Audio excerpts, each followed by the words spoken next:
Hello everyone, I am AnnaSaurus Rex and I'm here today to give you a review of Pounded in the Butt by My Own Butt by Chuck Tingle. The premise is that there's a 22-year-old scientist named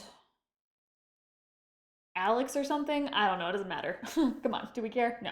There was some successful DNA cloning experiments by a crazy billionaire on an island somewhere that got shut down by the government. Think Jurassic Park, but not at all good. Our protagonist is working in a lab where it's legal. They are the only things they experiment on are themselves, the scientist. It's our scientist's turn to be the test subject, and they take DNA from his brain, his ass, and a hawk. Obviously. They throw it together literally 10 minutes later. It is in the book, 10 minutes later. A flying butt knocks up against the glass in the chamber and does a classic butt joke, am I right? Says, hey guys, can you let me out of here? I'm freezing my ass off. And that's hilarious to everyone. They start talking. There's Dr. Porter, who I would think is a senior staff member, but is obviously inept. The butt, which by the way, we have no description of. On the cover of the book, there's an illustration, and I spent most of the book not understanding how to visualize how a butt was pounding another person in the butt. I could have used a little more description. Anyway, so Butt makes the butt joke. They're like, sure, come on out, because this is a sentient butt. And so obviously we should let it out of a contained environment, no problem. So our protagonist, and this is his own butt because he took his DNA from his butt, so obviously that means a butt will come out because that's how DNA works. They're joking, and Dr. Porter is picking up the vibe. And so he says, you know what, I think I'm a little tired. Let's call it a night. Why don't you two kids get out of here? Flying butt DNA experiment situation. You should definitely leave the lab. We don't need to chart this or record data or do any kind of test or analysis. Just get on out of here. Y'all go have dinner. It'll be fun. Have a good time. Okay. They leave. And the butt's like, I am starving because there's stomach organs in there. Our protagonist takes him out to a fancy French restaurant where he eats and he drinks. This is all just background. I have read several erotica novels by now, and this one took so long to get to the banging. I was literally like, it's an ebook, so you get it. Oh my gosh, are we still on the back story? When are we getting to the banging?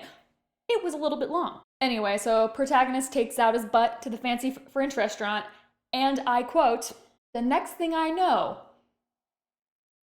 I'm sitting across from my own ass, looking deep into his soulful eye. Just sit with that one for a moment. They're at dinner, joking, laughing, and then, the mood hits. It is time to get down to the banging. So they go home and, there's blowjobs, there's anal penetration on both sides, there's large loads coming out of people both ways. At one point they're kissing. Again, it's like the eating and the drinking. How and what is he kissing precisely? Oh yeah, also, bonus, at dinner, forgot about this, the butt doesn't want to be known as, protagonist's name just came to me, Kirk.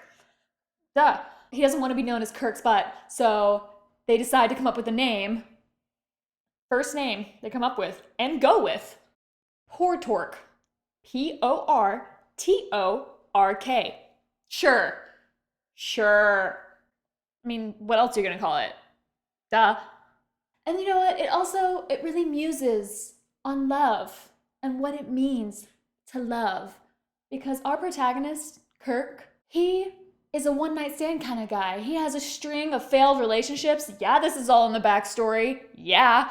when he's being pounded in the butt by his own butt, he has a revelation, and it's about love, and love in its purest form. And again, I quote, "The love between a man and his own living ass." Wow.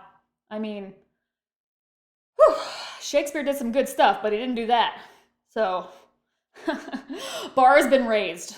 We bang, we bang, we do all the ass stuff, etc. And then they fall asleep together with Kirk cradling poor Torque. Kirk wakes up the next morning. The ass is gone. The, I'm assuming, multi-billion-dollar scientific experiment has fled the coop. Anyway, the scientific method really needs to be revisited in this laboratory. We wake up, Kirk looks around, poor Torque